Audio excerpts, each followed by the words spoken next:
Friends, welcome to the table. This is 2023. If you haven't started practicing writing 2023 instead of 2022, yeah, right. You probably ought to start now. It might take a couple of days, but I'm Stefan, this is Ray, and this is Jay. You've seen him one other time before, but we wanted to make sure that you knew who Jay was because while he's been with us in kind of for your viewing an ethereal sense, he's been with us very really in these conversations. And well, we just wanted to make sure that you have seen him and that he is a part of this creative team. You know, Stefan, he's been with us informally. I mean, just in true transparency. I mean, Stefan, Jay and I have been friends for over 25 years now. And so a lot of nurturing of a great relationship. But I've just got accolades to this guy because he just comes in. We've known each other forever. Yeah, man. You know, we both just met this guy in the past 6 months, but our lives are different because of him, and we're grateful for that. Don't mind being a third wheel with the two of you. Well, you're not a third wheel. We are a wheel. We are a three-legged stool. Take one out and we screw it all up. So anyway, but it's good to have him, and he's been with us informally, and just for the Front Street folks, just out of the goodness of his heart to give you a taste of what we can do via video. But now he's a formal part of our team now, and so it's helping us out. And so this is the first Sunday of the new year, is it? And can I say for a second, thank you, Front Street, for your warm embrace of me entering into your lives, because you were given Ray and you embraced me. So thank you for that. That's a big deal to me, just so you know, on the other side of that. When you try to do something to show God's love to people, and because in particular I've met people along the way, and in particular when we filmed Christmas Eve, every person who came up to me was as like, that made my Christmas, the way that you spoke with me. That was marvelous. So thank you for that. Thank you for being a space that invites and allows creativity, and that's a big deal, and it means a lot to me. Ray could tell you more, but the opportunity to creatively try to express something about our Lord Jesus and invite others into it is food for my soul, and you have been a part of that. Thank you for that. And a little commercial. If you've not watched Christmas Eve yet, shame on you. Oh man, it was really good. It was amazing. It was really a lot of fun. Involved. And the folks involved. All of this, of course, is a testament to if your pastors call you at any point, you get to hang out with these three wonderful people or two wonderful people. And the stooge. But hey, I'm a good stooge. Which one is the stooge? Yeah. We'll let you decide. You get to decide. Anyway. So failure, fear, what are the words that... Can I ask you for a sec? So this next thing we're talking about, what inspired this next kind of from here to Lent? Do you want truth? Yeah. The truth is, we did a series a couple of years ago. And it was, I don't remember the name of the series. Let Go. And there was a subliminal kind of element there of about fear and failure that kept nagging at my head. In the process of doing a let go, because it was about life pre-pandemic and post-pandemic, having to let go of parts of the past in order to go into the future. Yeah. Right. You notice this tone of failure in that? Yeah, and we never did address that. Yeah. And this was at my former church, folks, so don't think you missed something. Yes. But I had been nagging at the back of my head, and I thought for a new year, and we had a gap to fill. We hadn't planned a little gap here, so I sent it out to Stefan and said, what if we did this? And Stefan agreed and changed some things, which were better. So actually, let me jump in and say, because there's the pastoral side of it that we're talking about fear and failure, and there's certainly something to be taken from that, and we'll get into scripture about it in a moment. But I'll say I had some pushback about that even this past week when we were meeting on Tuesday before, talking about this topic of fear and trying to bring it into a video perspective. And and bring it to conversation. And there was a pushback that I didn't quite understand until I got here and we started filming. It's not an easy thing to talk about. I think a lot of people don't want to talk about fear. I don't want to talk about fears. Not a fan of it. No, Right. I'm not either. Not really. Not if you're really going to talk about Right. it, right? Like, because then it connects with points in your life that sting. That's right. Right? Like, Yeah. and Which is where I want to encourage and invite all the viewers to be a part of this conversation with us, that fear is not an easy thing to talk about. so part of, I think, the first part of this from here headed to Lent, there's going to be fear and failure, and then there's going to be some conversation of hope. Right? Absolutely. Yeah. So, but here's the thing I think that's so interesting from our conversation is that somehow fear and failure get like intertwined. They're like threads of a Inseparable. rope, and you can't get them apart. And we're trying to pull them apart Yeah. That's right. so you can get a look at them. Because I think what you alluded to, what you mentioned was that when we talked about failure previously, because I do a lot of basketball coaching, like individual player development growth coaching, I've watched people become great. And the path to great was just through messing everything up. Yeah. Yeah. You know what I mean? It's almost like a baker in the kitchen just cooking a bunch of terrible versions of pound cake Yeah. until they started getting great. But without those terrible versions, they don't get the incredible one. Because there's somebody at Front Street who makes a great pound cake, Yeah, and yeah. everybody knows who it is right now. Or maybe there's two people that do. And So the question we got to though is, well, Yeah. try to define what is failure. right, because that's not failure. Those bad pound cakes, just one at a time, that's a failure. But it's not. It's not. It's not. We drove us delightfully mad trying to define what failure is, because Yes. everything we said was a failure. Then we said, is it really? Yeah. No. Is that bad pound cake a failure? Actually, no. Yeah. This So, idea of failure, it's not quite if you're not first, you're last. That's not how this works. No, it doesn't. No. It doesn't. Not at all. But the thing is too though, when you were just talking about separating the fear and the failure, because some of us get stuck Right.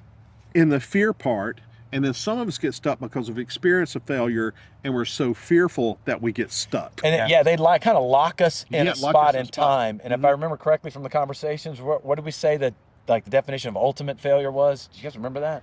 The definition of ultimate failure is For us, not making any changes. Yeah, like locked in, long term, not gonna change. being stagnant, complacent. that's a failure. Yeah.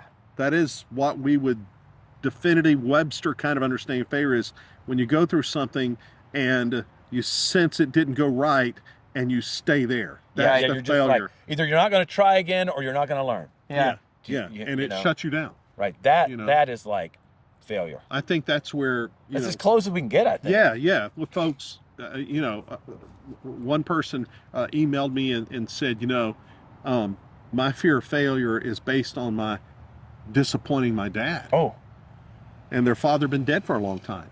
man. But that's where they were, that's still. So clearly it's an emotional thing. Yes. Oh, yeah. Right? Like it doesn't it can defy logic too, Yes. right? Yeah, because it doesn't. Well, the fear of failure, part of this is it's a figment of your imagination Yeah, right. because it gets stuck there and it's not even true. Yeah. I'm fearful of that because, but wait a minute. Yeah. I'm afraid of horses. There's a reason I'm afraid of horses. Because when I was just a young elementary student in St. Augustine, Oh. Florida, I went to pet a horse and Oh, it no. nipped me. Oh. Oh. Well, getting bit by a horse you don't want to get bitten by a horse. No. Not once is more than Yeah, you well, wanted. yeah. But for that to lock me out of getting on a horse is illogical. Right, That makes right, no right, sense right. whatsoever. But it's real. Yeah, Yeah. man. And right. that's fears where I don't want to. They're gorgeous. I don't want to be around a horse Yeah. as much as they're beautiful. And yeah, all that. right. So that fear is locked in there. Like it sounds cute and easy for us. Yeah. Fear I had as a kid like that, similar was a back dive. I was on a diving team for a neighborhood swimming team. And your dives when you're like 7 are like front dive. Yeah.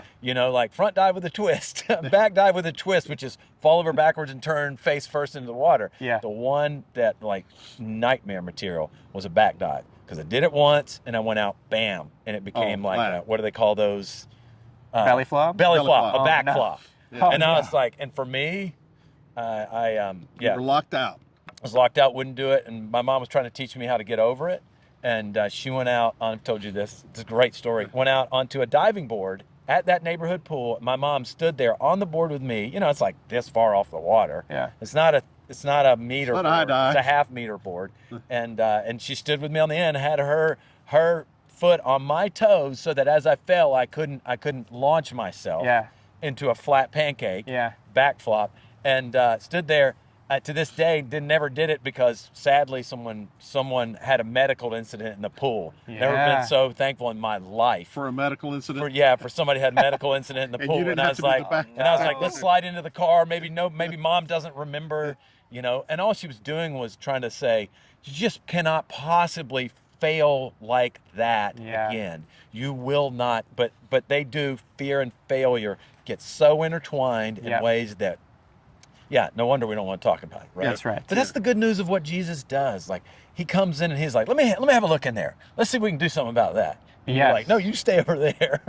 Yeah, why do you do that? So here's getting past that fear and failure a little bit, is allowing some change to happen, even if it's a change that's not positive. Maybe it's not exactly what you were hoping for. Maybe it's subpar. Maybe it's a negative change. And yet still, we're growing and moving from it. So fear can keep us from moving, and for that, maybe we should move around a little bit, because there's some other stories that we kind of share a little bit here. I wonder if people have caught on at home where we are. Probably not. This backdrop is pretty unassuming. It's But if you'll bear with us and walk a little bit, we want to show you a few things that we've picked up around here that I wonder if there was too much fear involved, they never would have been what they are today.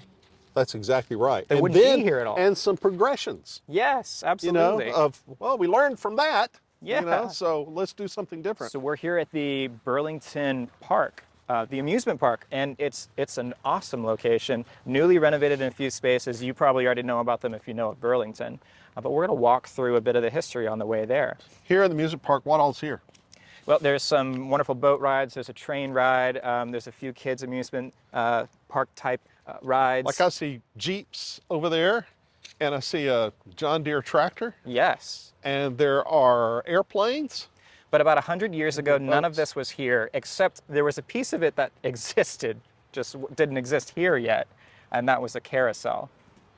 Oh, yeah, it wasn't here because the city didn't get it until 1948, I believe. Something like that, that's right. And so, but when was the thing built? Initially? Early 1900s, 1905, 1906, somewhere around there. Kind of the golden age of the carousel. They were gas powered. Yeah. And the one we have is, of course, electric.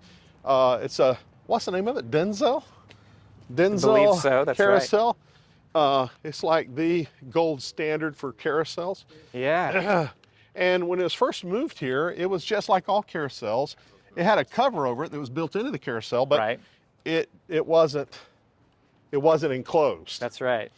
So after some time, they realized the rain and the wind and storms coming through probably wasn't a good idea, so they built a covering. This is in the mid-1980s is when they built this covering after some renovations to the carousel itself. Yeah, they renovated the carousel in 1983. Yes. We don't know the exact date, somewhere between 1906 to 1915, because there are pieces of the carousel that are from other carousels. Right. So data from different times. You wonder how they pieced it together. How they pieced it together. But in this building, it's interesting because we found something interesting in this building. Yeah. And we're making some assumptions here, but the assumptions seem to be true. Up above, you might see there's a giant crack in one of the main central beams. The beams that runs from the top down, right? Is the one you're talking about? Yes. And there's a huge, it looks like it's at least an inch wide from here. It's pretty intense. Yeah. So you wonder if people started, especially maintenance workers, looked up there and saw that getting bigger and bigger over a year or so. And said, we got a problem. Mm-hmm.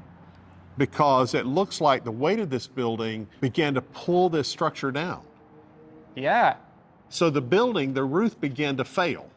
And so there's two options probably at that point. And the first one seems like the more obvious ones to those that would stick with the fear of what if this falls on top of the carousel, on top of any people that are here, we got to tear it down. Yeah, got to tear it down because we don't want it to fall on anybody. That's right. But evidently an engineer got in here. Mm-hmm. Somebody with a little bit more creativity and thought and a little bit more practice and decided, no, we can do something with this. It's not over. And so what do? Stefan. They've got these tension rods up here that I don't exactly understand how they work, but you can see how they were retrofitted after the fact. Yeah, I think these tension rods are pulling it in to retighten it so that the weight and that tension are what holds it in place. Yeah. It's an amazing piece of work all the way around, which is now a gathering place, really. That's right. You know, shelter, if you will. So, just kind of neat. Could have been a failure. Could have been. Yeah. I wonder what type of retrofitting God sometimes does in our lives. My cracks are much bigger than that one. Everyone watching does too, if you're being honest about it. And you know, one of the ones for us as we're going through this table work, this at the table video series that we're doing, is an invitation for you guys to be a part of this, because if it was left to just the three of us, it would be a failure. But thankfully, you all are a part of it, which is why we're asking you to continue being a part of it as you like and share these videos on Facebook, on YouTube, wherever you are, and make sure that you continue to walk with us on this journey. You are part of it. Thank you for joining us at the table. We'll see you next week. Pick me up, turn me around, place my feet on solid ground. I thank the Master, I thank the Savior, because He healed my heart, changed my name, forever free.